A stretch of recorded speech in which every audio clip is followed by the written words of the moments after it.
It is a female rhino, and she is totally naked. Oh my goodness, how outrageous.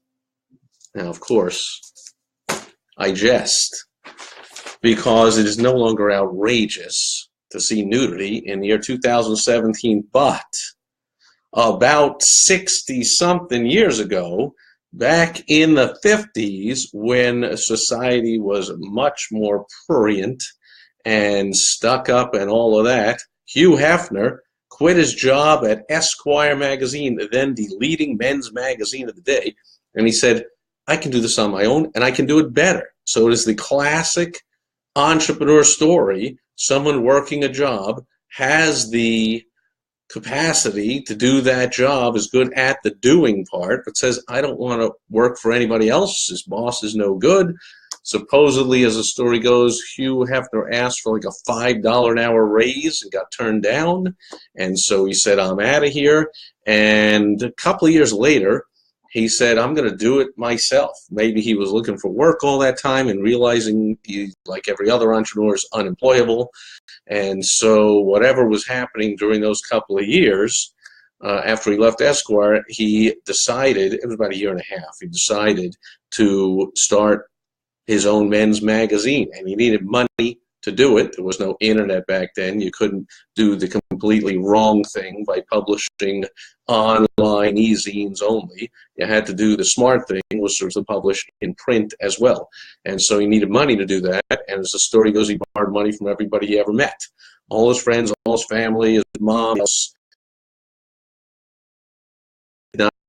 or want to invest in a men's magazine. She didn't think it would work, didn't want to do it, but she invested in her son, which is another lesson for entrepreneurs, that above all else, we are selling ourselves. If we're looking for investment, people are investing in us, not simply investing in the nuts and bolts of what we do and all that kind of stuff, but I digress. Today is Success Story Saturday, and I'm just sharing the success story of Hugh Hefner, who, first of all, he started that on such a shoestring budget. I think it was like $8,000, just enough to publish one issue, and he had to purchase the rights to a photo shoot that movie star Marilyn Monroe, big star at the time, had done a few years earlier. So actually, amazingly, from what I've heard, as the story goes, he never actually met Marilyn Monroe his entire life, and yet Playboy magazine and Hugh Hefner and Playboy Enterprises and all that would be nothing without Marilyn Monroe. It's likely that first issue would have failed and would have been like 90% of business.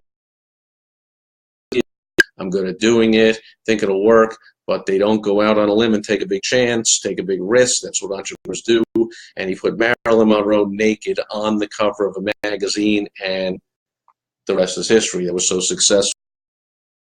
Later on, he decided to start getting subscriptions and mailing copies of the magazine, and at that point, the U.S. Post Office said, we're not mailing that smut through the mail. And so Hugh Hefner actually sued the United States of America, the U.S. Post Office, and actually it went all the way to the Supreme Court, and he won. So Hefner made, look him up and read about it, but, long story short, he made a career out of these groundbreaking, barrier-breaking, renegade maneuvers. When it all comes down to it, though, of course, Hugh Hefner was simply a pure capitalist. All of these, landmark Supreme Court decision and becoming a champion of free speech, well, why did he have to do that? Because people were, he got arrested even once for pornography, for lewd publication of whatever it was called. So he became a champion of free speech. Hey, that's my right to free speech, to publish what I want. So in the process of becoming an entrepreneur and being a pure capitalist and making money off of exploiting young girls and publishing their nude pictures for men to lewdly look at, he said, I know this will make money. He became, pretty much by accident, a champion of all these kind of things. Now, also from what I've heard, Hugh Hefner appears that he was simply a champion of all kinds of freedom, especially personal freedom. He was like, you can look at what you want, you can dress or undress any way you want. He was an early champion of homosexuality. sexuality rights, of all that free speech and publishing. It went up against all the lewd, lascivious pornography rules of the day. He was one of the earliest, only at the time, champions of abortion rights for women, way, way before anyone was doing that, or Roe v. Wade, or any of that stuff. And again, he was simply saying, it's your body, it's your freedom, do what you want with it. So everything had that same theme to it, and that's how he lived his life, famously, walking around in a bathrobe all day and having multi-million-dollar business meetings in a bathrobe and smoking a pipe and everything you read. And he was a masterful negotiator in his way, and he had to get everything the way he wanted it, exactly in his magazine. And later on, when the world became a lot more complex than just a print magazine, and they had TV shows, then they had internet things, then he had his daughter, Christy, who went to the same college as me, Brandeis University, and at the time I went, she had just recently graduated, I think like 4 years before, and she was one of the most celebrated recent graduates. She became the president of Playboy Enterprises. So there was another, champion for women, that he was running a, quote, men's magazine, not even a quote, but, now she was exploiting young women. So, kind of a strange, thin line to be running there, while the whole Playboy enterprise, the whole Playboy empire was being run off the whole concept of exploiting young women for monetary gain.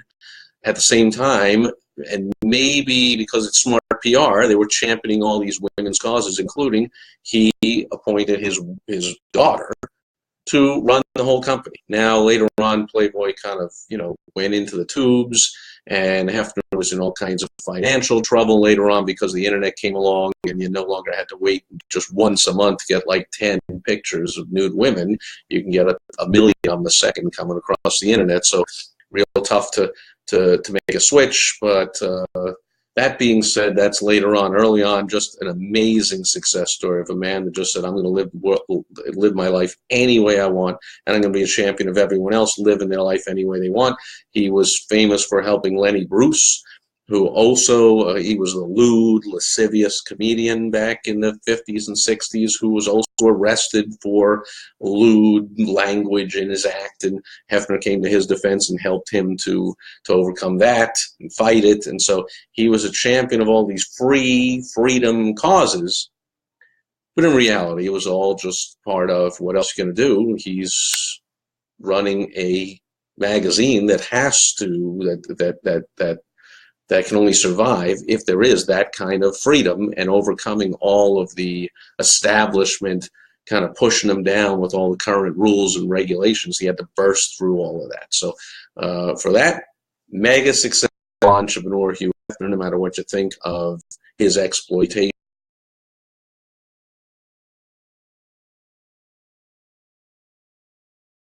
Sexuality, to marry who they want, to dress any way they want, or undress any way they want, or do anything they want.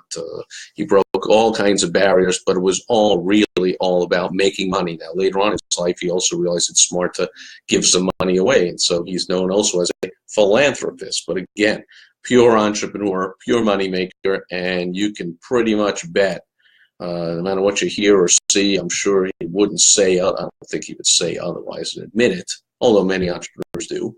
But I don't think he ever admitted that all these championing of causes and philanthropy and anything he was doing was all because he was making money off exploiting young girls. Now, he died last week at the age of 91, I believe, and I didn't even hear he was ill, so I don't know if that was news.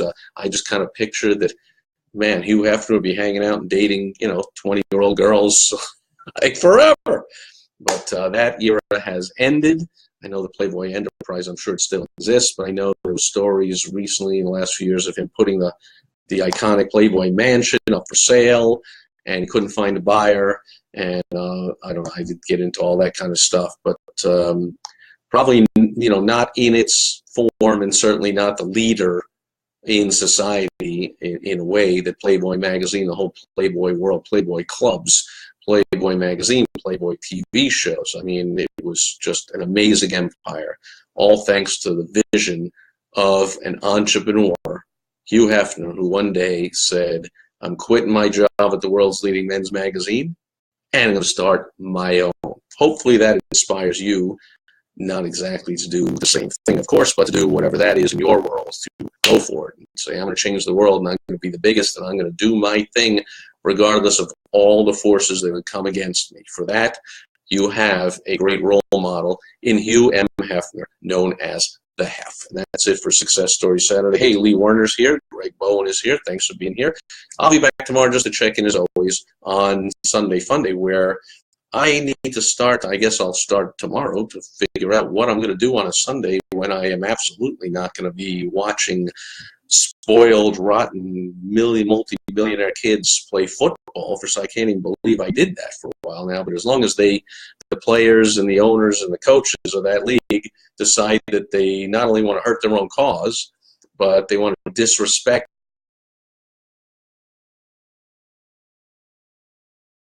Of course, I'm not going to be a part of that. I canceled my DirecTV Sunday ticket package. There's no way I'm going to be able to watch my beloved New York Jets. Hey, thanks for all the likes. I guess that's people that'll like me. We're going to find something better to do with our Sundays than watch a bunch of spoiled kids feel entitled to having us watch them, even when they disrespect us and themselves. See, they're kids. They don't know what they're doing. And not to mention they're kids, but anyone that went to school growing up, high school, college, like, did you know some of these football players? Were they the brightest tacks in the deck? Like, so of course, since they went through life never really learning anything, and who could blame them? You make millions of dollars just by being big, strong, fast. I mean, we love talent, and we reward it with lots of money. I did, and no longer. But, they don't know what they're doing.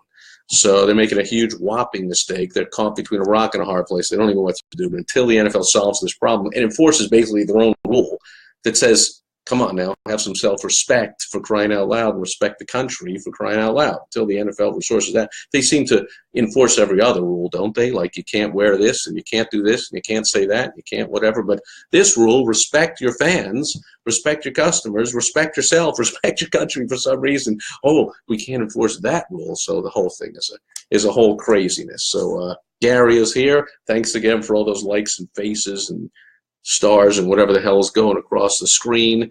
I will check in tomorrow on Sunday Funday when I figure out what to do, since, of course, I will not be even thinking about my beloved but miserable, or maybe they're good now, or anything Jets. I don't care anymore until they fix what the hell is going on there and they get their act together. And even then, good luck getting a lot of us back. So anyway, that's it for today. Man, I hate to end this in the middle of all these things going across the screen. We got blue and yellow and red and faces, and dang, I can't even see all that, so I got to put my glasses on to even see what the heck all these things are.